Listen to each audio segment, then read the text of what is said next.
بسم اللہ الرحمن الرحیم نحمدہ و نصلی علی رسول الکریم۔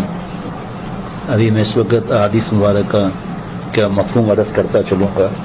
فی الحال مظاہر حق جدید جلد نمبر 4 مشکات شریف کی شرح ہے، ادب کا بیان صفحہ 462 پر ہے۔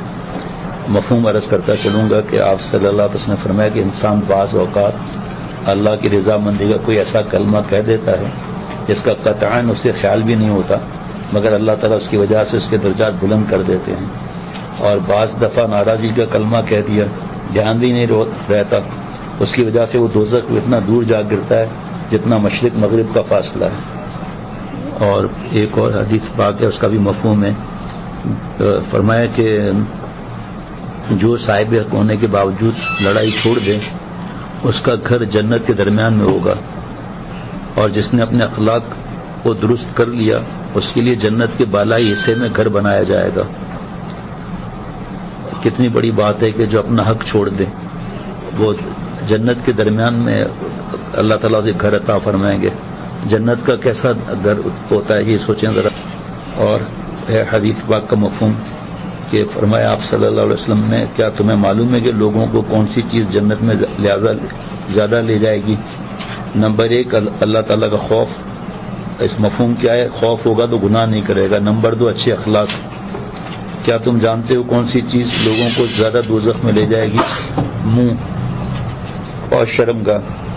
تفصیل کا موقع نہیں ہے، صرف اتنا نصیحت کر رہا ہوں کہ ہم اور آپ دوسروں کے عیب نہ دیکھیں، دوسروں کی غلطیوں کو نہ دیکھیں، اور آپس میں غیبت کرنا، قطع رحمی کرنا یہ ہم لوگ نہ کریں۔ وہ دین ون وے ٹریفک کا نام ہے۔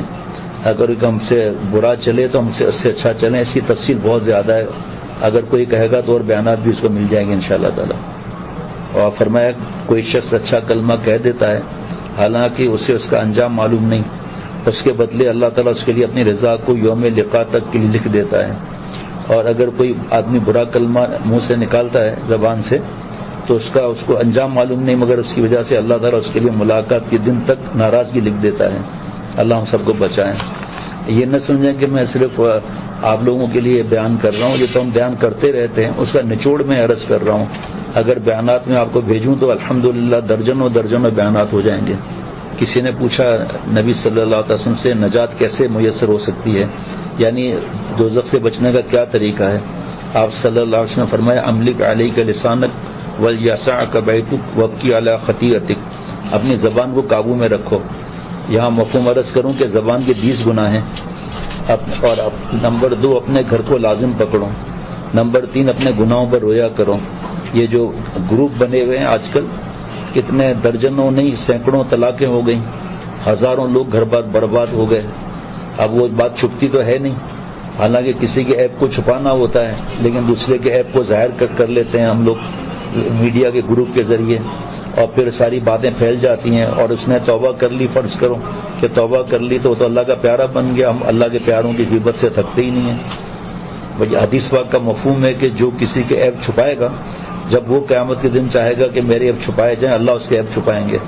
اور جب وہ چاہے گا، اور اگر اس نے عیب ظاہر کر دیے اور قیامت کے دن وہ چاہے گا کہ میرے عیب چھپائے جائیں تو اللہ اس کے عیب کھول دیں گے۔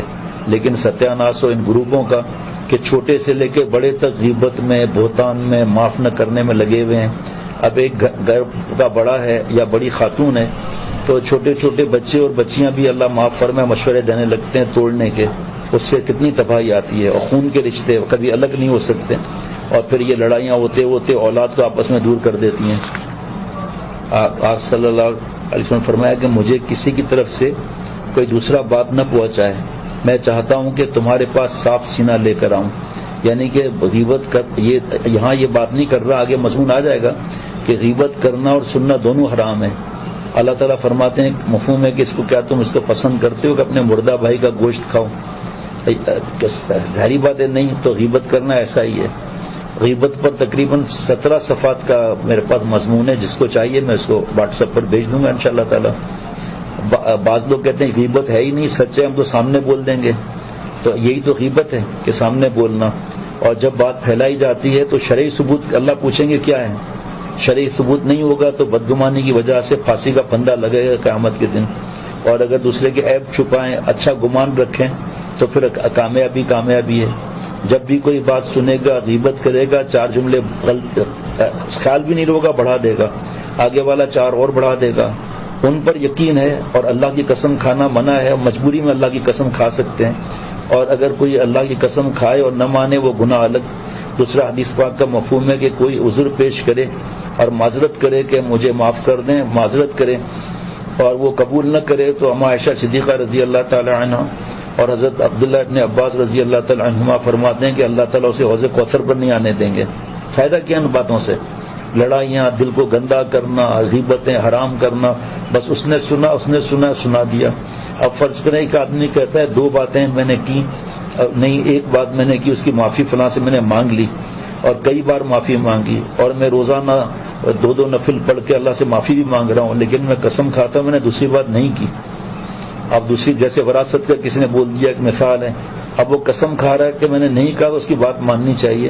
اسی طرح ایک کتاب میں یہ بھی حضرت والا شیخ العرب العجم عارف باللہ حضرت مولانا شاکی محمد اختر صاحب رحمۃ اللہ نے فرمایا کہ 2 میں جھگڑا ہوتا ہے, ایک کہتا ہے تم نے مجھ سے یہ کہا, وہ کہتا ہے بھائی اللہ کی قسم میں نے نہیں کہا, کہیں میں نے خود سنا, تو اس میں لکھا ہوا ہے کہ شیطان ہے اور لڑانے کے لیے کان میں آ کے پھونک مار دیتا ہے. دوسرا کہتا ہے نہیں تم نے کہا ہے, اور جب قسم کھا لے ختم. حضرت عیسیٰ علیہ السلام نے ایک کو چوری کرتے ہوئے دیکھا, حضرت عیسیٰ علیہ السلام فرمایا کیا تم چوری کر رہے ہو؟ کہا نہیں میں تو نہیں کر رہا ہوں, اللہ کی قسم کھا لی. حضرت عیسیٰ علیہ السلام فرمایا اچھا بس ٹھیک ہے, تم نے قسم کھا لی, سب ختم. اور ہم لوگ اللہ معاف فرمائے مانتے ہی نہیں ہیں, اس لیے اس کا بہت زیادہ فکر رکھنا چاہیے بھائی.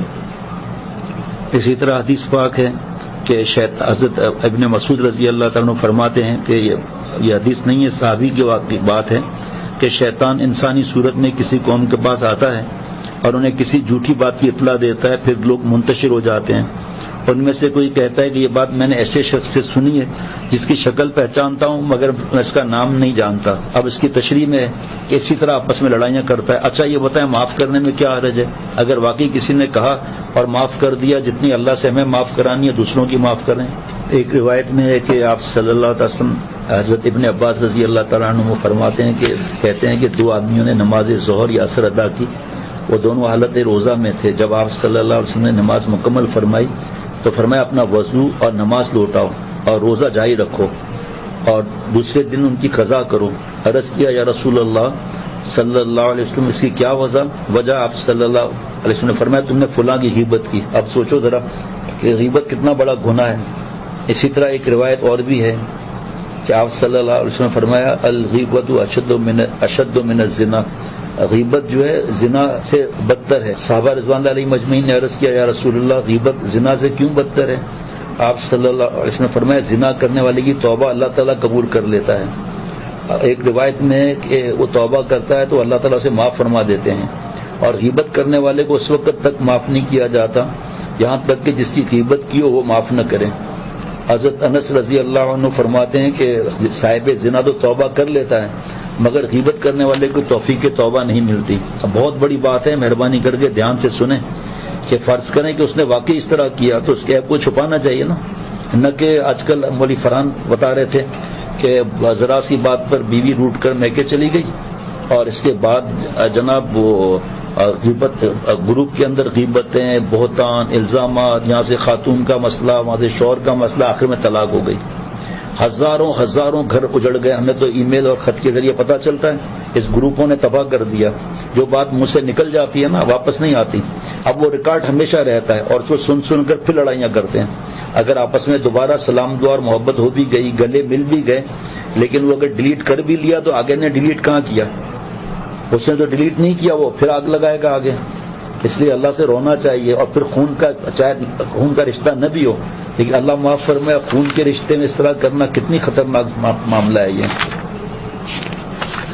یہاں پر حضرت والا رحمۃ اللہ علیہ فرماتے تھے, میں نے بھی محسوس کیا ہے کہ یہ غیبت کرنے سے میں نے بھی اس بات کو بہت زیادہ محسوس کیا ہے کہ بزرگوں نے فرمایا غیبت عداوت یعنی دشمنی کا بھائی ہے, دشمنی کا بھائی بن گیا, علم باپ ہے. بلکہ یہ ایسی غیبت خطرناک چیز ہے لیکن ہمیں اس کی فکر ہی نہیں ہوتی. چٹنی حضرت فرماتے ہیں غیبت میں چٹنی لگتی ہے. اگر کسی نے غلطی کی اس کے عیب کو چھپانا ہے جو پہلے میں بچا چکا, ہم تو عیب ظاہر کر دیتے ہیں.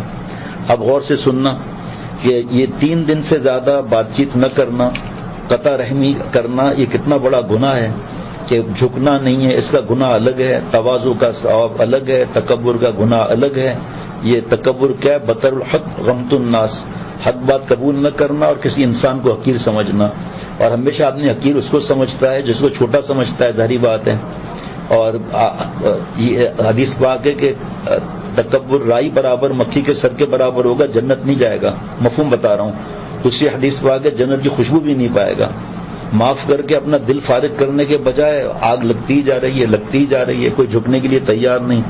اور من تواضع للہ رفعہ اللہ، جو تواضع اختیار کرے گا اللہ اس کو عزتیں عطا فرمائیں گے۔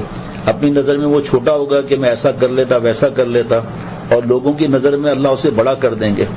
یہ کیسے آدمی بڑے ہمارے چلے گئے، اس کا مطلب ہم کسی کی بات نہیں مانیں گے کیا؟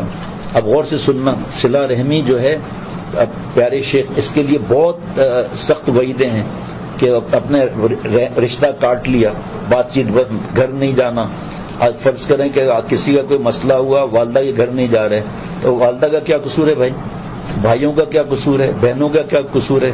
چاچا ہوئے، ماما ہوئے، پھوپھی ہوئی، خالائیں ہوئی، ان کا کیا قصور ہے؟ لیکن ضد اور اکڑ یہ انسان کو تباہ کر دیتی ہے۔ اب غور سے حدیث پاک سننا کہ آپ صلی اللہ علیہ وسلم فرماتے ہیں کہ جو شخص اپنے رزق میں کشادگی اور موت میں تاخیر کا طلبگار ہو، وہ صلہ رحمی کرے۔ یہ بخاری شریف اور مسلم شریف کی حدیث پاک ہے۔ جو چاہے کہ میرے رزق میں برکت ہو اور جو چاہے میری عمر میں برکت ہو، تو وہ صلہ رحمی کرے، ون وے ٹریفک کرے، چاہے وہ معافی مانگے نہ مانگے، لیکن اس کی فکر کریں۔ اور بہت طویل حدیث پاک کا مفہوم ہے بہت، لیکن میں وقت کی کمی کی وجہ سے، کیونکہ اور بھی باتیں ہیں۔ آپ صلی اللہ علیہ وسلم فرمایا جب اللہ تعالیٰ نے مخلوق کو پیدا فرمایا تو تخلیق سے فارغ ہوا تو رحم، ہم کہتے ہیں رحم کریں، تو رحمان کا دامن کرم پکڑ کر کھڑا ہو گیا، اور اللہ تعالیٰ نے فرمایا کیا چاہتا ہے؟ عرض کیا یہ وہ موقع ہے کہ جہاں قطع رحمی سے پناہ طلب کی جاتی ہے۔ اللہ تعالیٰ نے فرمایا کیا تو اس پر خوش نہیں کہ جو تجھ سے جوڑے گا میں اسے جوڑوں گا، اور جو تجھ سے قطع کاٹ کرے گا میں بھی اسے توڑ دوں گا۔ عرض کیا یا رسول اللہ میں اس پر راضی ہوں۔ فرمایا ایسا ہی ہوگا۔ کتنا خطرناک معاملہ ہے۔ ایک اور روایت میں اس طرح کے بھی جملے ہیں تشریح میں کہ اللہ تو اس سے جوڑ جس نے مجھ سے جوڑا، عرش کا پایا پکڑ کے رحم لٹک جائے گا۔ کہ یہاں بھی یہی ہے مفہوم کہ اللہ آپ کا نام رحمان ہے، میں اس سے کٹ کر رحم ہوں، اور میں آپ سے بھیک مانگتا ہوں کہ جو مجھ سے کاٹے آپ اس سے کاٹیں، جو مجھ سے جوڑے آپ ان سے جوڑے۔ پھر عمر بھی دیکھنا چاہیے نا کہ ہم بڑے ہیں اور یا چھوٹے ہیں، چاہے ہم بڑے بھی ہیں تب بھی اللہ کو چھوٹا رہنا پسند ہے، اور چاہے کہ چھوٹا ہو بس کسی نے کہہ دیا پیچھے پڑ گیا کہ نہیں کہا ہی ہے، بہت بڑا خطرناک معاملہ ہے۔ اس کی تشریح صفحہ 519 پر بہت زیادہ تشریح ہے کہ قرآن پاک میں کیا اخلاق کی تعلیم ہے، اور صلہ رحمی سے درجات بہت زیادہ بلند ہوتے ہیں۔ صلہ رحمی کلام سے ہوتی ہے، خود سلام میں پہل کرے، جا کر ملنا چاہیے، وہ فرض کرے وہ غلطی پر نہیں مان رہا، اور زیادہ اس کی شرم آئے گی کہ دیکھو میں نے اس سے اس طرح کیا، یہ اس طرح کیا۔ اب دیکھیں وہ حدیث پاک بھی سامنے آ گئی صفحہ 520 پر مظاہر ایک جدید میں کہ آپ ارشاد فرمایا آپ صلی اللہ علیہ وسلم نے کہ لفظ رحم رحمان سے بنا ہوا ہے، بس اللہ تعالیٰ نے فرمایا جس نے رحم کو جوڑا میں اس کو جوڑوں گا، اور جس نے تجھ سے توڑا میں اس سے توڑوں گا۔ اب حدیث پاک کے بعد ہم کون سی اپنی عقل لڑائیں بھائی؟ ایک اور اسی طرح کی روایت ہے کہ رحم عرش کے ساتھ معلق لٹکا ہوا ہے، اور یہ کہہ رہا ہے کہ جو شخص مجھ سے جوڑے اللہ تعالیٰ اس سے جوڑے، جو شخص مجھ سے قطع تعلقی کرے گا اللہ تعالیٰ اس سے تعلق توڑ دے گا۔ اور ایک حدیث واقع بخاری شریف مسلم شریف کی کہ قطع رحمی کرنے والا جنت میں داخل نہیں ہوگا، بہت خطرناک معاملہ ہے۔ ایک شخص نے عرض کیا یا رسول اللہ صلی اللہ علیہ وسلم میرے کچھ قرابت دار یعنی رشتے والے ایسے ہیں کہ میں ان کے ساتھ نیک سلوک کرتا ہوں اور میرے ساتھ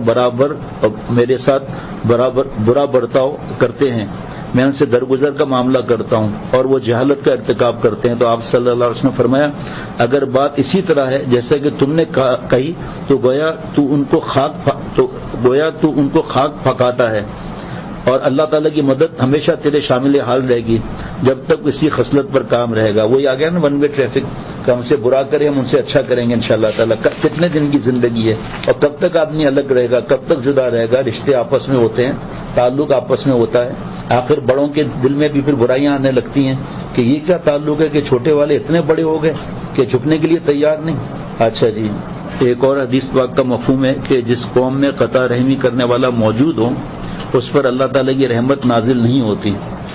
بہت خطرناک معاملہ ہے کہ ہمارے بزرگوں نے سکھایا کہ کسی طرح بھی ہو، کچھ بھی ہو، بس ہمیشہ سے رابطہ رہا کرو. اچھا، اب جو فضائل اعمال ہے اس میں فضائل رمضان میں صفحہ 769 اور 1991 یہاں تک جھگڑوں کے نقصانات ہیں، اور جس کی ظاہری بات ہے میں تفصیل تو نہیں بیان کر سکتا، جس میں حدیث اللہ تعالیٰ فرماتے ہیں اللہ اور اس کے رسول کی اطاعت کیا کرو اور جھگڑا مت کرو. سورہ انفال میں ہے، ورنہ کم ہمت ہو جاؤ گے، تمہاری ہوا اکھڑ جائے گی. اور صبر کرو، بے شک اللہ تعالیٰ صبر کرنے والوں کے ساتھ ہے. آپ صلی اللہ علیہ وسلم، اب یہ حدیث پاک ہے، آپ صلی اللہ علیہ وسلم باہر تشریف لائے کہ شب قدر کی اطلاع فرمائیں، مگر دو مسلمان میں جھگڑا ہو رہا تھا. حضور صلی اللہ علیہ وسلم فرمایا میں آیا تھا شب قدر کی تاریخ بتانے، مگر دو لوگوں میں جھگڑا ہو رہا تھا، اس وجہ سے اس کی تعین اللہ نے اٹھا لی. اور آپ صلی اللہ علیہ وسلم نے فرمایا کہ آپس کا اچھا سلوک سب سے افضل ہے، اور آپس کی لڑائی سے دین بھی اسی طرح صاف ہو جاتا ہے. یہ جو لڑانے والے ہوتے ہیں یہ زیادہ ہوتے ہیں اور جوڑنے والے کم ہوتے ہیں.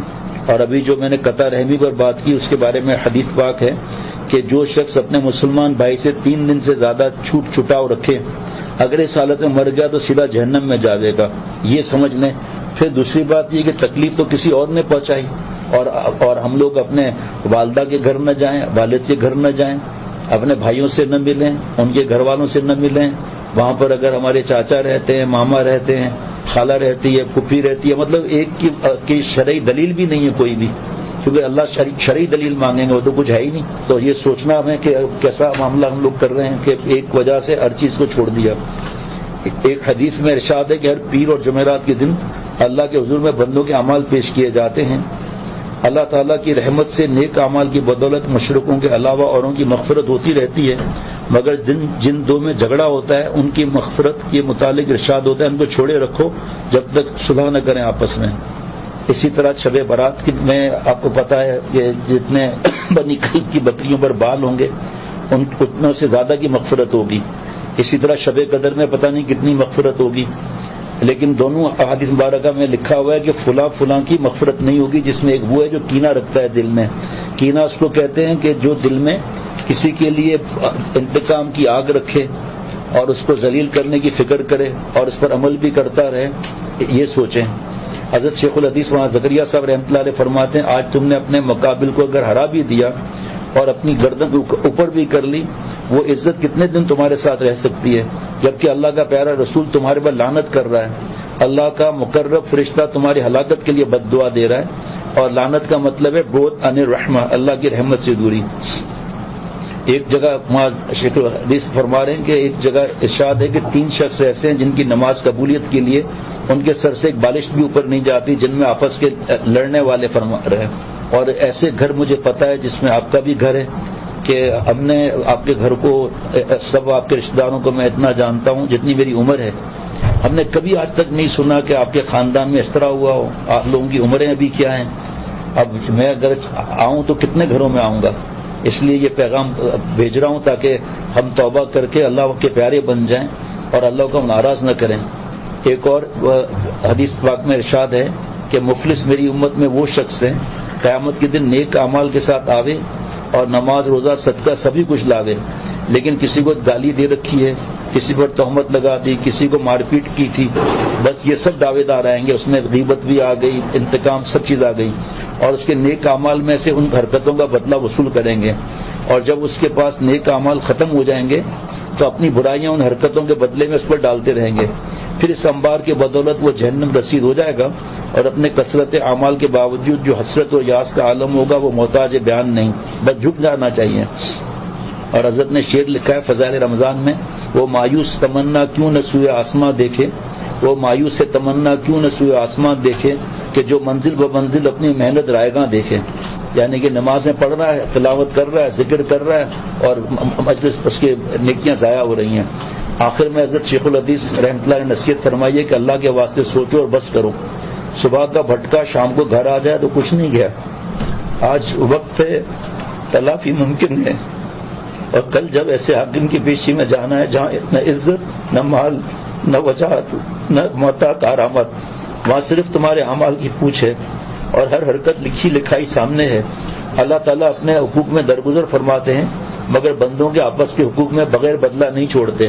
یہیں پر لکھا ہوا ہے اسی فضائل رمضان میں کہ آج اگر تم نے اپنی ناک اونچی بھی کر لی تو کتنے دن تک ایسا رہے گا. اللہ کے پاس جانا ہے اس وقت کیا ہوگا. اتنی احادیث مبارکہ میں نے بیان کی کہ بھئی آپس میں جھگڑے نہیں کرنے، غیبت نہیں کرنے. بہت زیادہ احادیث مبارکہ ہیں اخلاق کے بارے میں. جب ہم سنیں گے تو پتہ چلے گا کہ لگتا ہے آدھے سے زیادہ دین اخلاق ہی ہے. اب میں ایک پرچہ ہے میرے سامنے، برائی کا بدلہ بھلائی سے دینے کے فائدے. میں پورے پرچے نہیں پڑھ رہا ہوں بلکہ آپ لوگوں کو سب پرچے ہی بھیج دوں گا. اللہ تعالیٰ فرماتے ہیں سورہ حامیم سجدہ میں، مفہوم عرض کروں گا، تفصیل کا موقع نہیں. نیکی اور برائی برابر نہیں ہو سکتی. آپ نیک برتاؤ سے برائی کو ٹال دیا کیجیے، یعنی اے محمد صلی اللہ علیہ وسلم آپ برائی کا بدلہ برائی سے نہ دیجیے.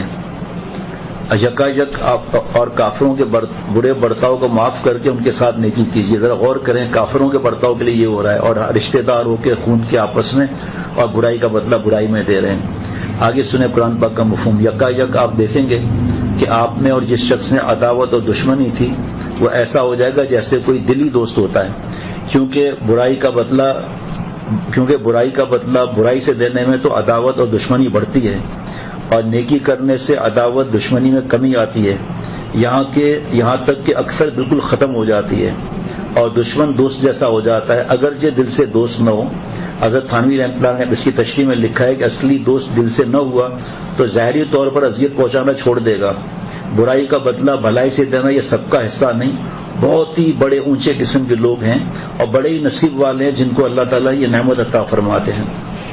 جناب اگر شیطان وسوسہ ڈالے، انتقام لینا چاہے، یہ بھی اللہ نے فرمایا کہ مفہوم عرض کر رہا ہوں کہ شیطان تو وسوسہ ڈالے گا. اللہ تعالیٰ فرماتے ہیں وَإِمَّا يَنزَغَنَّكَ مِنَ الشَّيْطَانِ نَزْغٌ فَاسْتَعِذْ بِاللَّهِ.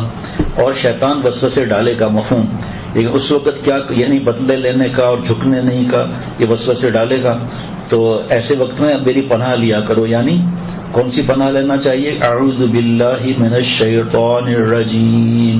اس کو پڑھ لیا وسوسے غائب. جناب ایک بزرگ علامہ قشیری رحمۃ اللہ علیہ فرماتے ان الولی لا یکون منتقما. کوئی اللہ کا ولی اور پیارا انتقام نہیں لیتا. والمنتقم لا یکون ولیا. اور جو ولی ہے وہ کبھی انتقام نہیں لیتا، کبھی ولی نہیں بنتا. کوئی ولی انتقام نہیں لیتا اور انتقام لینے والا کبھی ولی نہیں بن سکتا. میں نے پہلے ہی بتا رہا ہوں، بہت کم بتا رہا ہوں. اور ایک اور علاج آپ صلی اللہ علیہ وسلم فرمائے تو قرآن پاک کا علاج ہے، آمنت باللہ ورسولہ. ایک بات، وسوسے زنا کے بھی آئیں گے، شراب کے بھی آئیں گے، گندی فلموں کے بھی آئیں گے، ماں باپ سے لڑنے کو بھی آئیں گے. بیوی کی سفارش اللہ نے فرمائی، آپ صلی اللہ علیہ وسلم نے سفارشیں فرمائی، اس کو مارنے کی، دھمکی، طلاق دینے کی، پٹائی کرنے کی، وسوسے بھی آئیں گے. ابھی کیونکہ وہ مضمون نہیں ہے کہ اللہ تعالیٰ نے کیا سفارشیں فرمائی ہیں. ہمارے تعلق میں ایک دوست ہیں ملیر میں، ان کے والدہ پر فالج گر گیا تو ان کی بیٹیوں نے یعنی پوتیوں نے اور بہو نے خدمت کرنے سے منع کر دیا کہ ہم اس کی خدمت نہیں کریں گے، کیونکہ ہر وقت ساس لڑتی تھی، دادی لڑتی تھی، برے جملے کہتی تھی. وہ بیچارے میرے پاس روتے ہوئے آئے تو میں نے کہا کہ بھئی آپ جو ہے وہ کوئی خاتمہ رکھ لو، کیا کر سکتے ہیں. تو کہا میرے پاس اتنی گنجائش ہی نہیں ہے. اب بیٹا ہو کر ان کی بہو کی اور بیٹیوں کی اکڑ کی وجہ سے بیٹا نعوذ باللہ سطر کی طرف جا کر اس کا پیشاب پخانہ صاف کر رہا ہے. بہت بیچارے سفید داڑھی غمگین. حضرت میر صاحب رحمۃ اللہ علیہ ولیوں کے سردار میرے دوسرے شیخ ان کے پاس گیا تو حضرت میر صاحب رحمۃ اللہ نے مجھے جو بات کہی اور میں ان کو سنا دو مائک کھلوا کر. تو میں نے مائک کھلوایا، سامنے اس کی بیوی اور بیٹیاں بیٹھی تھیں. تو یہ بہت طویل میں نے نصیحت کی بزرگوں کی تو ان کے رونے کی آواز آ رہی تھی. پھر انہوں نے آواز دی کہ ہم معافی مانگتے ہیں، آج کے بعد میں اپنی ساس کی اور پوتیوں نے کہا میں اپنی دادی کی ہم خدمت کریں گے. پھر دادی کی خدمت کرتے کرتے، اور دادی کے برے اخلاق تھے، جب انہوں نے اتنا اچھا خدمت کی تو وہ ان پر مہربان ہو گئی، دعائیں دینے لگی. تو حضرت میر صاحب کی نصیحت کرتا ہوں، بتاتا ہوں، برائی کا بدلہ اچھائی سے دو.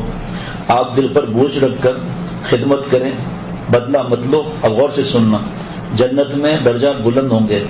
چند روزہ زندگی ہے. اب بہت خاص جملہ ہے. حضرت میر صاحب کو جب میں نے سنایا تو مجھے تو یاد ہی نہیں میں نے یہ جملہ کہا تھا.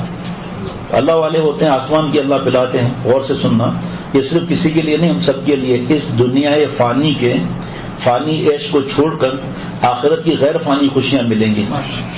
کیا جملہ ہے! اس دنیا فانی کے فانی عیش کو چھوڑ کر آخرت کی غیر فانی خوشیاں ملیں گی. دنیا فنا ہو جائے گی مگر تمہارا نیک عمل دائمی ہو جائے گا. اور اگر آپ نے بدلا دیا تو آپ نے کون سا کمال کر دیا. ایک اس کے بعد پھر حدیث پاک، التودد الی الناس نصف العقل. دل نہ چاہے، باپ تفاعل سے دل نہ چاہے، بتکلف کسی سے اچھے اخلاق سے بات کرنا، یہ آدھی عقل ہے. باقی آدھی عقل کیا بچی ہے؟ ماشاءاللہ. جناب میں جیسے آپ لوگوں کو یہ باتیں بھیجوں گا تو ساتھ میں یہ پرچے بھی سب بھیج دوں تاکہ آپ کو پتہ چلے کتنی نصیحت ہے اس کے بارے میں. دل ہمیشہ پریشان رہے گا، بے چین رہے گا انتقام میں. اس نے یہ کر دیا، اس نے وہ. اپنے گناہ نہیں دیکھے گا آدمی، دوسروں کے گناہ دیکھا. اللہ اکبر. اگر اس سے دل نہیں ملتا تب بھی آپ صلی اللہ علیہ وسلم اپنے رسول کا حکم سمجھ کر بتکلف محبت سے پیش آؤ. دل چاہنے پر محبت کرنا کیا کمال ہے. کمال یہ ہے کہ دل نہ چاہے پھر بھی محبت کرو. اسی طرح دوست سے محبت کرنا کمال نہیں ہے، دشمن سے محبت کرنا کمال ہے، کیونکہ اس سے محبت کرنے کو دل نہیں چاہتا. ایک پھر حضرت نے ایک موقع پر فرمایا تھا کہ میں اپنی بات کروں گا کہ میں آپ سے برا ہوں، ٹھیک، آپ مجھ سے برائی کریں گے، مقصد میں آپ سے برائی ہوں، آپ اچھے طریقے سے پیش آئیں. میں آپ سے اچھا، آپ مجھ سے اچھا. یہ کون سی بڑی بات ہے؟ یہ ہندو بھی کرتے ہیں، یہودی عیسائی بھی کرتے ہیں. جناب آپ صلی اللہ علیہ وسلم نے اما عائشہ صدیقہ رضی اللہ تعالیٰ عنہ صدیقہ کائنات سے فرمایا، یہ جو شخص آ رہا ہے یہ اپنے خاندان کا بدترین شخص ہے. مگر جب وہ قریب آیا تو آپ صلی اللہ علیہ وسلم فرمایا، آئیے آئیے، یعنی شہباز، آؤ بھائی آؤ، بیٹھو، ان کو کچھ کھلاؤ پلاؤ. آپ اس سے اچھے اخلاق سے پیش آئے. میں مختصر عرض کر رہا ہوں. اما عائشہ صدیقہ رضی اللہ تعالیٰ عنہ نے عرض کیا، ایسا کیوں؟ آپ نے تو فرمایا برا آدمی ہے. فرمایا، عائشہ میں اچھے اخلاق کے ساتھ مبعوث ہوا ہوں اور اچھے اخلاق پھیلانے کے لیے. اسی طرح اب یہ صبر کا بیان، ایک کتاب ہمارے پاس ہے 100 صفحات سے زیادہ ہے، جس میں صبر کے بارے میں قرآن پاک، حدیث پاک اور مثالیں. کاش وہ پڑھیں. خیر، اس طرح جب کوئی مخلوق تکلیف دے، برا بلا کہے، اس وقت صبر یہ کہ بدلہ نہ لے، خاموش رہے اور یہ خیال کرے کہ ہم آج اس کی خطا معاف کر دیں گے تو کل حق تعالیٰ ہماری خطا معاف فرما دیں گے. فرمایا کہ جو بات دنیا میں اپنے مرضی کے ناموافق پیش ہو تو یہ سوچے یہ بات ہماری مرضی کے تو خلاف ہے، لیکن اللہ تعالیٰ کی مرضی کے بغیر تو پتا اور ذرہ بھی ہل نہیں سکتا. چنانچہ اس معاملے میں خدا کی مرضی ہے اور مولا کی مرضی ہماری مرضی سے بہتر ہے، اور اس میں یقیناً ہمارا نفع ہے، کیونکہ اللہ تعالیٰ نے اپنے بندوں کے لیے اپنی رحمت خاص کو ماں باپ کی رحمت سے 99 گنا زیادہ کیا ہوا ہے. فرمایا کہ حق تعالیٰ کی اس تعلیم سے بندہ ہر حال میں خوش رہتا ہے، یعنی تھوڑا بہت رنج اور غم تو ہو جائے گا مگر بہت زیادہ تکلیف ناقابل برداشت نہیں ہوگی. یہ آپ لوگ سن لیں، جتنے ابھی تک ٹیپ کرائی ہے، اپنی حدیث پاک ٹیپ کروائی ہیں، اس وقت پھر اور کہیں گے اور بھی مضمون ہے. فرمایا یہ نعمت یعنی حق تعالیٰ کی مرضی پر راضی رہنا جبھی نصیب ہوتی ہے جب اللہ تعالیٰ سے محبت اور آخرت پر یقین ہو. اور یہ یقین اور محبت اللہ تعالیٰ کے ذکر و عبادت اور اللہ تعالیٰ کے مقبول بندوں کی صحبت، خواہشات نفسانیہ کے ناجائز تقاضوں پر عمل نہ کرنا، موت اور قبر اور آخرت کے دھیان ہی سے ہاتھ لگتی ہے یہ دولت معاف کرنے کی. اپنی موت کی فکر ہی نہیں ہے، رات دن غیبت میں لگا ہوا ہے، رات دن بہتان میں لگا ہوا ہے. ایک کسی نے کہہ دیا، یقین کر لیا، اور پھر اس کو جو آج کل عذاب چلا ہوا ہے یہ بہت سی جگہوں پر یہ گروپ بننے کا، اب اس میں گروپ کے اندر دوسروں کے ایپ اچھالے جا رہے ہیں. دوسری طرف سے کہا جائے ہاں یہاں اس وقت بھی یہی ہوا تھا، اس وقت بھی یہی ہوا تھا. اب اس سے پھر چھوٹے بچے اور بچیاں یہ لڑانے کے لیے آگے آگے، نہیں نہیں بالکل آپ صحیح کر رہے ہیں، ہمیں جانا ہی نہیں ہے وہاں. سوچو فرض کریں کوئی مسئلہ کہیں ہوتا ہے تو ایک گھر ہے جس میں مثال ہے کہ چاچے رہتے ہیں، مامے رہتے ہیں، خالہ ہیں، پھوپھیاں رہتی ہیں، تو ایک وہ جو اس کا ثبوت اللہ کے پاس ہم نہیں دے سکتے، سب سے تعلق توڑ دیا. یہ کون سی عقل مندی ہے؟ اللہ اکبر. خلاصہ یہ کہ حق تعالیٰ سے خیر مانگتے رہنا اور اس کے حکم پر راضی رہنا، رضا بالقضا، یہ فرض ہے. اور آدمی کی بدبختی ہے کہ خیر مانگنا بند کر دے. اب دیکھیں یہ پرچہ میرے سامنے، غم پریشان دکھ کیوں آتے ہیں، اور اس کا موقع نہیں اتنا زیادہ تفصیل سے بیان کرنا. بہرحال جو تکلیف پہنچی کوئی بھی اس میں اللہ کا فائدہ ہے. یہ صحیح ہے یا غلط بات ہے؟ غلط ہے، کیونکہ اللہ کا فائدہ کیا ہے؟ نمبر 2، آدھا فائدہ اللہ کا، آدھا فائدہ بندے کا، یہ بھی غلط. تیسرا، نہ اللہ کا فائدہ نہ بندے کا فائدہ، یہ لغو ہے، اللہ لغو سے پاک ہے. چوتھا کیا بچا؟ ہمارا ہی فائدہ ہے. اب یہ ثابت کر کے پانچواں بتا دے میں مان جاؤں گا. یہ تھوڑی ہے کسی کا ایکسیڈنٹ کرا دیا، کسی کو بخار کرا دیا، لکھا ہے جس کو چاہا بخار دے دیا، ایکسیڈنٹ کرا دیا، ہارٹ اٹیک ہو گیا، نقصان ہو گیا، سب ایسے ہی تھوڑی ہے. آپ صلی اللہ علیہ وسلم نے فرمایا کہ اللہ تعالیٰ نے ہمارے مقدر میں جو تکلیف لکھ دی ہے، ہمیں اس کے سوا کوئی اور تکلیف ہرگز نہیں پہنچ سکتی. وہ ہمارا رکھوالا ہے، رکھنے والا ہے. اللہ فرما رہے ہیں محمد صلی اللہ علیہ وسلم. قرآن پاک کی آیت کا مفہوم تھا، میں نے غلطی سے کہہ دیا، حدیث کو آگے نہیں. آپ صلی اللہ علیہ وسلم، حضور صلی اللہ علیہ وسلم سے فرما رہے ہیں. ابھی جو پریشانی آپ لوگوں کو آئی ہے نا، وہ اسی وجہ سے آئی ہے کہ آپ نے اعتماد کر لیا، اور معافی مانگنے والے کی معافی آپ لوگ قبول نہیں کر رہے، اس لیے دل بے چین ہو رہا ہے، پریشان ہو رہا ہے. اس کا پرچہ میں الگ بھیجوں گا. اس میں یہ ہے کہ ہم اللہ کی نعمتیں جو موجود ہیں نا اس کو سوچیں. اس کو جو تکلیف آئی نا، 5 کروڑ سے زیادہ اللہ کی مہربانی ہے، اس کو یاد کرنا چاہیے. ہر پریشانی کا علاج یہی ہے کہ سوچے کہ اللہ کے کتنے احسان ہے، اور اللہم لک الحمد لک شکر کہیں، اس پر دھیان نہیں ہوگا. اور نعمت جس واسطے سے حاصل ہو اس کا بھی شکر ادا کرنا، اور زبان سے جزاک اللہ کہنا. جو شخص شکر کی یہ اعمال کرے گا گناہوں سے بھی بچے گا جناب. اور غصے کا پرچہ بھیجتا ہوں. غصہ جو ہے اس پر کتاب ہے پوری، اور غصہ آتا ہے تکبر کی وجہ سے. تکبر کے لیے حدیث کو آگے کہ رائی کے برابر تکبر ہوگا، جنت میں نہیں جائے گا، مکھی کے سر کے برابر. اور دوسری حدیث کو آگے جنت کی خوشبو بھی نہیں پائے گا. اور تکبر کیا ہے؟ بطر الحق غمط الناس، حق بات قبول نہ کرنا اور کسی انسان کو حقیر سمجھنا. اگر فرض کریں، ایک مثال بتا رہا ہوں کہ آج کل ایسے معاملات ہیں، اگر بیٹی کہے کہ میری ماں آج میں تھکی ہوئی ہوں، آپ کا ہاتھ نہیں بٹا سکتے، ہاں بیٹا کوئی مسئلہ ہی نہیں. اور بہو کہہ دے تو چلے دماغ خراب، بیڈ ریسٹ چلو کام کرو بخار میں بھی. کیوں؟ کیونکہ اس لیے بہو کو بیٹی نہیں سمجھا. اسی طرح ماں اگر ڈانٹ دے تو بیٹی برداشت کر لیتی ہے، لیکن ساس اگر ڈانٹ دے تو برداشت نہیں. یہ عقل کی وجہ سے ہوتا ہے. یہ اگر ہم بڑوں کو بڑا سمجھیں نا تو ہمیں سب اچھی لگے گی، لیکن ہم تو خود بڑے بنے گئے نا. جب خود بڑے بنے ہوئے تو پھر بڑائی آ گئی نا دل کے اندر، جھکنا ہی نہیں، معافی نہیں کرنا. کوئی معافی مانگے معافی نہیں کیا جا رہا. کتنا بڑا خطرناک معاملہ ہے. پیارے شیخ العرب العجم عارف اللہ حضرت مولانا شاہ حکیم محمد اختر صاحب رحمۃ اللہ علیہ فرماتے تھے، لوگوں کی اتنی خطائیں معاف کرو جتنی اپنی معاف کرانی ہے. اور اللہ تعالیٰ، کیونکہ اللہ تعالیٰ درگزر کرنے والے کو پسند کرتے ہیں. اور اگر ذرا ہمت ہو تو یا سبوح یا قدوس یا غفور یا ودود پڑھ کر آدمی دم کرے، یا اللہ ان کے دل میں ہمارے لیے خیر اور محبت ڈال دے. یہ سب فتنوں کی مسائل ہیں. یہ جتنی محبت بھائی بہنوں میں ہوگی، رشتہ داروں میں ہوگی، اتنا شیطان رگڑا دے گا. بھائی کی ہر بات بری، بہن کی ہر بات بری لگے گی، ہر بات بھائی کی بیوی کی بری لگے گی، ہر بات اپنے جو آس پاس نندے ہیں وغیرہ جو بھی رشتے مجھے نہیں آتے اتنا، وہ سب انہی کے درمیان شیطان لڑائے گا. باقی لڑائی کا جگہ کون سا ہے؟ آپ بتاؤ کہ مارکیٹ میں جا کے گریبان پکڑ لے گا کسی کا؟ کوئی سو تکلیف پہنچائے گا؟ اپنے اندر رہتے ہیں نا تو شیطان دیکھتا ہے ان میں اتنی محبت ہے، بڑے چھوٹوں کا خیال رکھ رہے ہیں، چھوٹے بڑوں کا خیال رکھ رہے ہیں. حدیث پاک کا مفہوم ہے جو ہمارے بڑوں کی عزت نہیں کرتا وہ ہم میں سے نہیں. ایک جگہ جو ہمارے چھوٹوں پر شفقت نہیں کرتا، ہمارے بڑوں کا خیال نہیں کرتا، اس کا ادب نہیں کرتا، ہم میں سے نہیں، ہم میں سے نہیں. اب یہاں کیا ہوتا ہے، چھوٹے بولتے ہیں ہمارے لیے انہوں نے خیال نہیں کیا. ارے پاگل، وہ کرے نہ کرے، ہم نے تو اچھا طریقے سے چلنا ہے نا. اب بہت لائن لگی ہوئی ہے حدیث مبارکہ کی، لیکن میں سب تو نہیں پڑھ سکتا، اس میں سے ایک ایک لائن پڑھوں گا. یہ بھی حدیث پاک ایک جز ہے. آپ صلی اللہ علیہ وسلم ایک نجرانی چادر اوڑھے ہوئے تھے جس کے حاشیے گھنے بنے ہوئے تھے. ایک اعرابی آپ سے ملا اور آپ کی چادر پکڑ کر زور سے کھینچی. حضرت انس رضی اللہ عنہ فرماتے ہیں کہ میں نے نبی صلی اللہ علیہ وسلم کے کندھے پر دیکھا، زور سے کھینچنے کی وجہ سے نشان پڑ گئے تھے. پھر اس نے کہا، اے محمد صلی اللہ علیہ وسلم، اللہ کا مال جو تیرے پاس ہے اس میں سے مجھے کچھ دلاؤ. آپ صلی اللہ علیہ وسلم نے مڑ کر دیکھا تو میں نے حضرت انس رضی اللہ عنہ نے مڑ کر دیکھا تو آپ صلی اللہ علیہ وسلم مسکرا رہے تھے. یہ اخلاق ایسے ہی تھوڑی ہیں، کوئی قصے کہانی کی بات ہے. پھر آپ صلی اللہ علیہ وسلم نے اس کو دینے کا حکم فرمایا. یہ نہیں صحابہ آگے آ گئے کہ آپ کو تکلیف پہنچائی ہم نہیں چھوڑیں گے، بلکہ آپ صلی اللہ علیہ وسلم مسکرا رہے تھے. جس طرح خاتون نے آپ صلی اللہ علیہ وسلم کو دستی گوشت میں زہر دیا تھا صحابہ رضوان اللہ علیہ مجمعین نے عرض کیا کہ ہم اسے قتل نہ کر دیں؟ آپ صلی اللہ علیہ وسلم نے فرمایا نہیں، اور آپ صلی اللہ علیہ وسلم کو یہ ہمیشہ زہر کو محسوس کرتے رہے آپ صلی اللہ علیہ وسلم. بہت بڑی بڑی روایتیں، کچھ احادیث بارکہ تو میں بغیر جدید سے پڑھ چکا ہوں.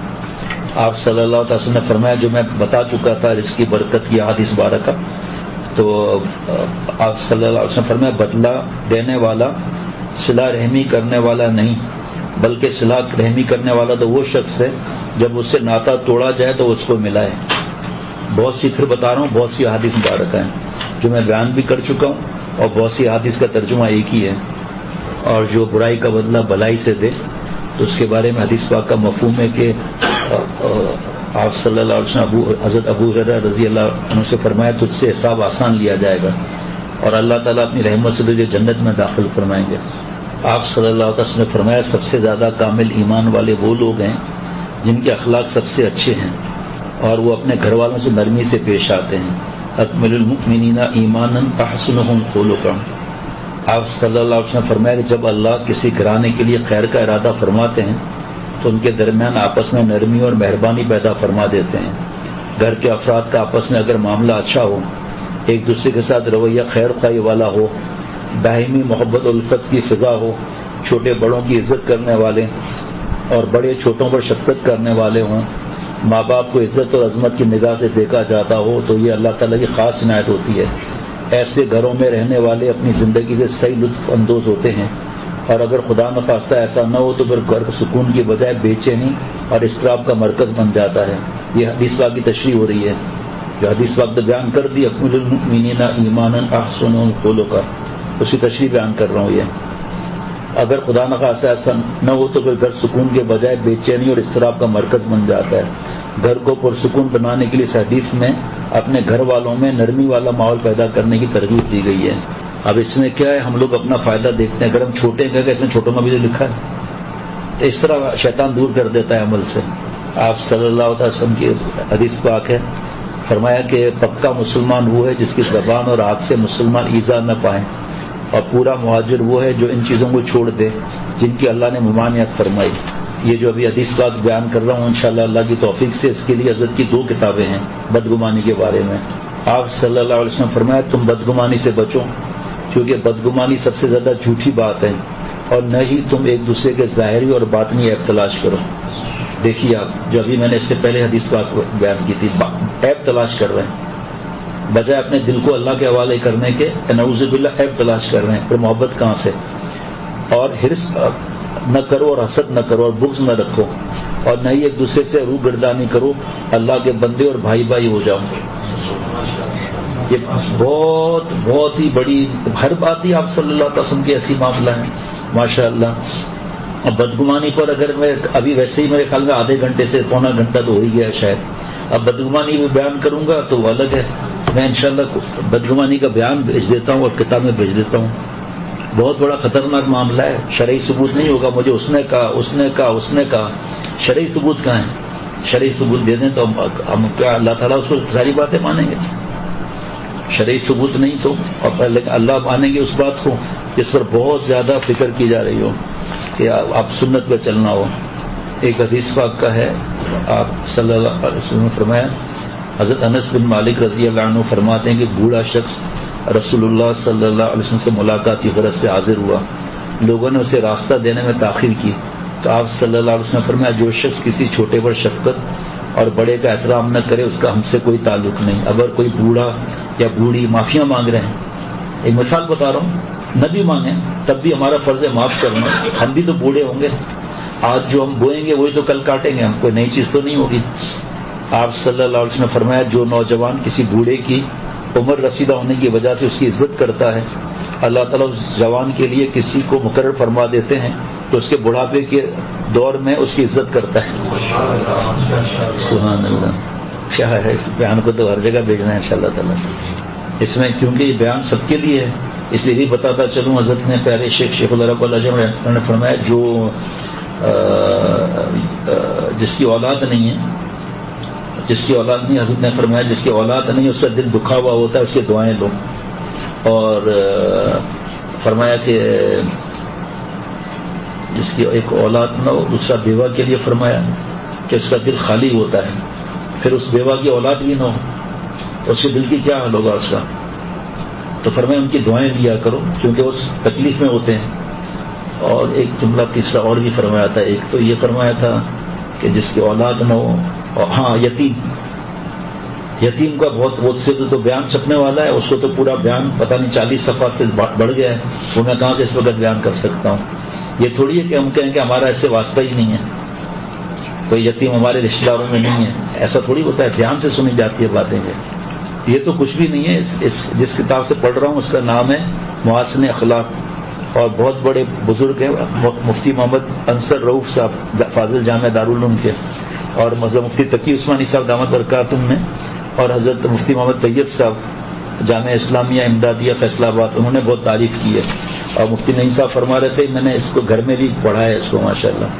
آپ صلی اللہ علیہ وسلم نے فرمایا تم بدگمانی سے بچو، اس لیے بدگمانی سب سے زیادہ جھوٹی بات ہے، اور نہ کسی کے عیوب تلاش کرو، یہ جو پہلے ہی تھوڑا بیان ہو چکا. نہ حسد کرو، نہ غیبت کرو، نہ بغض رکھو، اور اللہ کے بندے بھائی بھائی بن کر رہو. اسی سے ملتی جلتی حدیث پاک بیان بھی ہو چکی ہے. اور بغض کا تو بتا چکا پہلے، کینہ اور بغض کا کتنا بڑا گناہ ہے. عجیب بات ہے، عجیب بات ہے، عجیب بات ہے، عجیب بات ہے بھائی. اللہ رحم فرمائے. اے لوگوں جو ایمان لائے ہو، اللہ تعالیٰ فرما رہے سورہ حجرات میں، اے لوگوں جو ایمان لائے ہو، بدگمانی کرنے سے پرہیز کرو، کیونکہ بہت سی بدگمانیاں گناہ ہوتی ہے. جاسوسی نہ کرو، اور تم میں سے کوئی کسی کی غیبت نہ کرے. دیکھیے خاندانوں میں جاسوسیاں کتنی ہوتی ہیں، اسے آواز ٹیپ کر لیتے ہیں چھپ چھپ کر، تصویر نکال لیتے ہیں، اور کسی کو معاف کرنے کے لیے تیار نہیں ہوتے کیونکہ آگ لگانے والے زیادہ ہیں. اگر کسی فرض کریں، میں یہ حدیث پاک کی بات نہیں کر رہا، میں فرض کریں اس کی تشریحات میں غلط ہوں، ٹھیک ہے، آپ کسی مفتی صاحب سے کسی مولانا سے پوچھ لیں. حدیث پاک اور قرآن پاک کے بارے میں تو میں کوئی معذرت نہیں کروں گا، گناہ گار ہو جاؤں گا، وہ تو حق ہے، اس سے بڑا حق کوئی ہے ہی نہیں. اس کی تشریح میں اگر میری غلطی لگتی ہے تو کسی عالم مفتی سے پوچھ لو، اپنی زندگی ایسے مت گزارو، ورنہ آپ کے اور ہمارے گناہوں کا اثر ہماری اولاد میں آئے گا، ہماری بہو بیٹیوں پر آئے گا، ہمارے پوتے پوتیوں میں آئے گا. یہ ایسا اثر ہوتا ہے گناہوں کا، اللہ بچائے. یہ ایسے گناہ ہیں. یہ سب بچے معصوم بھی دیکھ رہے ہیں کہ ہمارے ابا غیبت میں لگے ہوئے ہیں، ہماری اماں غصے میں ایک دوسرے سے بات کر رہے ہیں، گروپ میں غصے میں باتیں ہو رہی ہیں، ایسا کرنا ہے، ایسا کرنا ہے. اس کی تشریح میں فرمایا کہ یہ جو گناہ ہیں اس آیت میں آیا، یہ ہمارے ایمان اور معاشرے دونوں کے لیے بہت بڑا خطرہ ہے. ایمان اور معاشرے کے لیے ان کی وجہ سے ایمان کا نور ختم ہو جاتا ہے جی، اور معاشرتی طور پر یہ روحانی بیماریاں باہمی دشمنی کا سبب بنتی ہیں. اس لیے ان سے اجتناب کرنے کی بھرپور کوشش کرنی چاہیے جناب. اللہ اللہ. حدیث پاک صحیح مسلم کی. حضرت ابو ہریرہ رضی اللہ عنہ سے روایت ہے کہ رسول اللہ صلی اللہ علیہ وسلم نے فرمایا، سوموار یعنی پیر اور جمعرات کے دن جنت کے دروازوں کو کھول دیا جاتا ہے. ہر اس بندے کی مغفرت کر دی جاتی ہے کہ جو اللہ کے ساتھ کسی کو شریک نہ ٹھہراتا ہو، سوائے اس آدمی کے جو اپنے بھائی کے ساتھ کینہ رکھتا ہو. اور کہا جاتا ہے کہ ان دونوں کی طرف دیکھتے رہو یہاں تک کہ وہ صلح کر لیں، اور ان دونوں کی طرف دیکھتے رہو یہاں تک کہ وہ صلح کر لیں، ان دونوں کی طرف دیکھتے رہو یہاں تک صلح کر لیں. اور تشریح میں فرمایا کہ ایک حدیث پاک جو میں نے پہلے سنا چکا ہوں کہ آپ صلی اللہ علیہ وسلم فرمایا، شب قدر میں اللہ تعالیٰ اپنی تمام مخلوقات کی مغفرت کر دیتے ہیں، فرما دیتے ہیں، لیکن دل میں کینہ رکھنے والے اس رات کی برکات سے محروم رہتے ہیں. حضرت امام غزالی رحمۃ اللہ نے فرمایا، کینے کا مفہوم یہ ہے کہ کسی کے متعلق اپنے دل میں نفرت اور غصہ پیدا ہو جائے، اور آدمی اپنا غصہ نکالنے اور انتقام لینے سے عاجز آ جائے، اور غصے کو پینا اس کی مجبوری بن جائے. یعنی جب کسی پر شدید غصہ آیا لیکن اسے نکالنے کی کوئی صورت نہ ہو کیونکہ ہم سے بڑا ہے، خواہ دوسرے شخص کے اپنے سے زیادہ طاقتور ہونے کی وجہ سے، یا سامنے موجود نہ ہونے کی وجہ سے، یا کسی اور سبب سے، اس وقت آدمی کی جو کیفیت اور سوچ ہوتی ہے کہ کاش مجھے کوئی موقع ملے میں اس پر اپنی گرمی غصہ نکالوں، اس کو کینہ کہتے ہیں. بعض علماء نے کینے کی چند علامت لکھی ہیں جن سے معلوم کیا جاتا ہے کہ دوسروں سے متعلق اپنے دل میں کینہ تو نہیں. مثلا جس پر غصہ ہو اسے حقیر سمجھنا، اسے مصیبت میں دیکھ کر خوش ہونا، اس پر احسان کرنا طبیعت پہ گراں ہو، اس سے معافی مانگنا محبت سے بات کرنا برا لگتا ہو، اسے سلام کرنا بھی طبیعت پہ گراں ہو اور دل چاہتا اس کی شکل ہی نہ دیکھیں، اس کے عیوب کی جستجو رہے اور اس کی خوشی کو اچھا نہ سمجھنا. یہ پہلی دفعہ اتنی تفصیل معلوم ہوئی ہے. ایسے ایسے خزانے ہیں کہ آدمی کیا کیا قصہ بیان کرے گا. ایک حدیث پاک میں جس کا مفہوم ہے، دیکھو میرا خواب و خیال میں بھی نہیں تھے کہ حدیث پاک میں کوئی بیان کروں گا.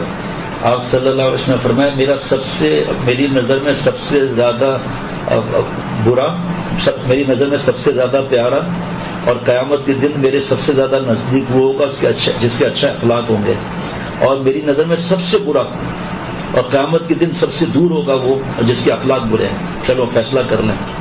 جھکنے کے لیے تیاری نہیں کہ بڑا آ کر ہمارے پیر چاٹے آ کر، اور اس کے بعد پھر نہیں، اس کو فرض کرے اس کی غلطی ہے، جب ہم معافی مانگیں گے وہ تم پر فدا ہو جائے گا کہ دیکھو غلطی میری ہے اور کس طرح محبت سے مل رہے ہیں یہ لوگ۔ کاش کہ یہ باتیں آ جائیں نا دماغ کے اندر، جو یہ سمجھے گا کہ صرف مجھے ٹارگٹ بنا کر بیان کیا جا رہا ہے اسے فائدہ بھی نہیں ہوگا۔ یہ سوچے کہ یہ میرے لیے بیان ہے، ہم سب کے لیے بیان ہے۔ الحمدللہ جب سے میں نے یہ پڑھا ہے نا آج احادیث مبارکہ، الحمدللہ دل سے یقین کے ساتھ اللہ توفیق دے رہے ہیں کہ یہ میرے لیے ہے۔ ایک بار آپ صلی اللہ علیہ وسلم تشریف فرماتے اور آپ کے ساتھ صحابہ رضوان علیہ مجمعین تھے، ایک شخص نے حضرت ابوبکر رضی اللہ عنہ کے بارے میں زبان درازی کی اور انہیں ایذا دی۔ حضرت ابوبکر خاموش رہے، اس نے پھر دوسری بار حضرت ابوبکر رضی اللہ عنہ کو تکلیف دی تو پھر بھی وہ چپ رہے، اس نے تیسری بار بھی تکلیف پہنچائی تو حضرت ابوبکر رضی اللہ عنہ نے اسے جواب میں کچھ کہہ دیا۔ جو ہی حضرت ابوبکر رضی اللہ عنہ نے جواب دیا تو رسول اللہ صلی اللہ علیہ وسلم اٹھ کھڑے ہوئے۔ تو حضرت ابوبکر نے عرض کیا کہ اللہ کے رسول صلی اللہ علیہ وسلم کیا آپ مجھ پر ناراض ہیں؟ تو آپ صلی اللہ علیہ وسلم فرمایا کہ آسمان سے ایک فرشتہ نازل ہوا، وہ اس تکلیف پہنچانے والے کی تکلیف کرتا رہا، جب تم نے اسے جواب دیا تو درمیان میں شیطان آ پڑا، لہذا شیطان آ پڑے تو میں بیٹھنے والا نہیں۔ اس کی تشریح میں اور تفصیل ہے۔ سبحان اللہ، ان سب کو جزائے عظیم عطا فرمائے، جو اتنی محنتیں جو لوگ کرتے ہیں اللہ اپنے شان کے مطابق جزا عطا فرمائے۔ آپ صلی اللہ علیہ وسلم نے فرمایا کہ شیطان اس بات سے مایوس ہو چکا کہ نمازی اس کی پوجا کریں، لیکن وہ انہیں لڑنے پر اکساتا ہے۔ آپ لڑائی کے بعد اگر کوئی کہے گا نا کہ صاحب یہ شیطان نے کرایا، شیطان کہے گا میں نے تھوڑی کرایا، میں تو صرف شہد لگا دیا تھا، اس پر مکھی بیٹھ گئی تھی، مکھی کو چھپکلی نے کھا لیا، چھپکلی کو بلی نے کھا لیا، بلی کو کتے نے کھا لیا، آپس میں قتل ہو گئے۔ یہ غیبت جو ہے حضرت والا فرماتے تھے غیبت عداوت دشمنی کا بھائی ہے۔ یہ غیبت جو ہے وہ عداوت یعنی دشمنی، اس کی غیبت جو ہے اس کا بھائی ہے، یعنی کہ ساتھ وہ بھی چلی آ جائے گی دشمنی، اور پھر بچوں کے اندر دشمنیاں، پھر بچوں کی آپس میں لڑائیاں، بات چیت نہ کرنا، گھروں میں نہ آنا۔ شیطان کتنا خوش ہوتا ہے جناب، یا اللہ۔ ابو داؤد شریف کی حدیث بات ہے کہ آپ صلی اللہ علیہ وسلم نے فرمایا کہ کوئی گناہ اس لائق نہیں کہ اللہ اس کے کرنے والے کو دنیا میں سزا جلدی دے دیں، اس کی آخرت کی سزا، اس کی آخرت کی سزا کے ساتھ، مثل تکبر اور قطع رحمی، یعنی تکبر اور قطع رحمی ان دو گناہوں کی سزا اللہ دنیا میں بھی دیتے ہیں اور آخرت میں الگ عذاب ہی ہے۔ اگر توبہ کر لے تو بار بار سنتے ہی رہتے ہیں، اگر توبہ کر لے تو اور بات ہے۔ حضرت شیخ الحدیث وہاں زکریا صاحب رحمۃ اللہ علیہ فرماتے ہیں کہ سود کے 70 گناہ میں سے ایک گناہ ہے ماں کے ساتھ زنا کرنے کے برابر، اور پھر اللہ سے اللہ نے جنگ بھی ہے، لیکن مسلمانوں کی آبرو کو نقصان پہنچانا، مسلمان کی آبرو کو نقصان پہنچانا، یعنی غیبتیں، بہتان، کاٹ ڈالنا، اپنا گروپ مضبوط کرنے کی فکر کرنا، یہ بدترین سود ہے، بدترین سود ہے یہ۔ صلی اللہ رحم فرمائے۔ آپ صلی اللہ علیہ وسلم نے اپنے سینے مبارک کی طرف اشارہ کرتے ہوئے 3 مرتبہ فرمایا، یہ جز ہے ایک حدیث پاک کا، تقویٰ یہاں ہے۔ کسی آدمی کے برابر ہونے کے لیے، کسی آدمی کے برا ہونے کے لیے یہی کافی ہے کہ وہ اپنے مسلمان بھائی کو حقیر سمجھے، حقیر سمجھتا ہے تب یہ غیبتیں اور بدگمانیاں، یہ غصہ جو ہے نا، غصہ، بدگمانی، غیبت، یہ لڑائیاں، یہ بہتان، یہ سب تکبر کی شاخ ہے، اور تکبر کے بارے میں 2 بار حدیث پاک سنا چکا ہوں، پھر دوبارہ پڑھتا ہوں۔ آپ صلی اللہ علیہ وسلم نے سینے مبارک کی طرف اشارہ کرتے ہوئے 3 مرتبہ فرمایا، تقویٰ یہاں ہے، کسی آدمی کے برا ہونے کے لیے یہی کافی ہے کہ اپنے مسلمان بھائی کو حقیر سمجھے۔ ایک مسلمان دوسرے مسلمان پر پورا حرام ہے اس کا خون اور اس کی عزت اور آبرو۔ اللہ اکبر۔ اس وقت اس مجلس کی آخری حدیث پاک، اس مجلس کی، ویسے نہیں، ویسے تو لائنیں لگی ہوئی، پوری کتاب ہے 650 صفحات کی۔ حضرت انس بن مالک رضی اللہ عنہ فرماتے ہیں کہ مجھ سے رسول اللہ صلی اللہ علیہ وسلم نے فرمایا اے بیٹے، اگر تجھ سے ہو سکے تو ایسا کر کہ اپنی صبح و شام اس حالت میں کر کہ تیرے دل میں کسی کے لیے کوئی برائی نہ ہو۔ پھر فرمایا کہ اے بیٹے، یہ میری سنت ہے اور جس نے میری سنت کو زندہ کیا گویا اس نے مجھ سے محبت کی، جس نے مجھ سے محبت کی وہ میرے ساتھ جنت میں ہوگا۔ واہ واہ واہ، کیا بات ہے۔ ایک بزرگ فرماتے ہر وقت خوش رہتے تھے، تو کسی نے کہا کہ آپ کی خوشی کی کیا وجہ ہے؟ کہا کوئی ایسی خاص بات نہیں، جب میں سوتا ہوں نا تو سب کو معاف کر کے سوتا ہوں کہ اللہ مجھے معاف فرما دیں، اس لیے ہر وقت خوش رہتا ہوں، ورنہ دماغ کو اس وقت بھی چلتا رہتا ہے۔ پھر وہ اپنے جو خاتون ہے تو اپنے شوہر ماں باپ کی خدمت نہیں کر سکتی، اپنے ماں باپ سے ہی توڑ ڈالے گی، اگر مرد ہے تو بیوی سے ماں باپ سے صحیح نہیں چلے گا، ساس سسر سے صحیح نہیں چلے گا۔ حضرت ارباد رضی اللہ عنہ فرماتے ہیں کہ رسول اللہ صلی اللہ علیہ وسلم نے ایک روز ہمیں نماز پڑھائی، پھر ہماری طرف متوجہ ہوئے اور ہمیں ایک بلیغ اور نصیحت بھرا آواز فرمایا جسے سن کر آنکھیں بہنے لگیں اور قلوب اس سے ڈر گئے۔ تو ایک کہنے والے نے کہا یا رسول اللہ صلی اللہ علیہ وسلم، کیا گویا کہ یہ رخصت کرنے والے کی نصیحت ہے، تو آپ ہمارے لیے کیا مقرر فرماتے ہیں؟ آپ صلی اللہ علیہ وسلم فرمایا میں تمہیں اللہ سے ڈرنے اور تقوی کی وصیت کرتا ہوں۔ ڈرنا کیا ہے کہ گناہ نہیں کرنا، اللہ والا بن جائیں گے، اور تقوی کیا ہے؟ کف النفس عن الہوی، کہ گناہ کے خیالات ہیں عمل نہ کریں۔ میں تقوی کی وصیت کرتا ہوں اور سننے کی اور ماننے کی وصیت کرتا ہوں، اگرچہ ایک حبشی غلام تمہارا امیر ہو، بس جو شخص تم میں سے میرے بعد زندہ رہے گا عنقریب وہ بہت زیادہ اختلافات دیکھے گا، بس تم پر لازم ہے کہ تم میری سنت اور میرے خلفائے راشدین جو ہدایت یافتہ ہے کہ سنت کو مضبوطی سے پکڑے رہو اور اسے ڈاڑوں سے محفوظ پکڑ کر رکھو، اور دین میں نئے امور نکالنے سے بچتے رہو، کیونکہ دین میں ہر نئی چیز بدعت ہے اور بدعت گمراہی ہے۔ اس کی تفصیل کا اس وقت موقع نہیں، تھوڑی دیر میں اذان کا وقت بھی ہونے والا ہے۔ یہاں ابھی میں نے ایک حضرت تھانوی رحمۃ اللہ علیہ میں پڑھا تھا کہ اللہ تعالیٰ کی اطاعت، آپ صلی اللہ علیہ وسلم کی اطاعت، صحابہ رضوان علیہ مجمعین کی اطاعت، اس کے بعد جو حضرت امام ابو حنیفہ رحمۃ اللہ علیہ ان کی اطاعت، اور اس کے بعد جو مولانا جو لوگ ہیں علماء ربانی ان کی اطاعت۔ جب ان کی اطاعت کریں گے تو وہ ہوتے ہوتے امام ابو حنیفہ رحمۃ اللہ علیہ تک بات جائے گی اطاعت کی، جب وہاں پہنچیں گے تو صحابہ رضوان علیہ مجمعین کی اطاعت پہ پہنچیں گے، جب صحابہ رضوان علیہ کی اطاعت تک پہنچیں گے تو آپ صلی اللہ علیہ وسلم کی اطاعت تک پہنچیں گے، جب آپ صلی اللہ علیہ وسلم کی اطاعت تک پہنچیں گے تو اللہ تعالیٰ کی اطاعت ہو جائے گی۔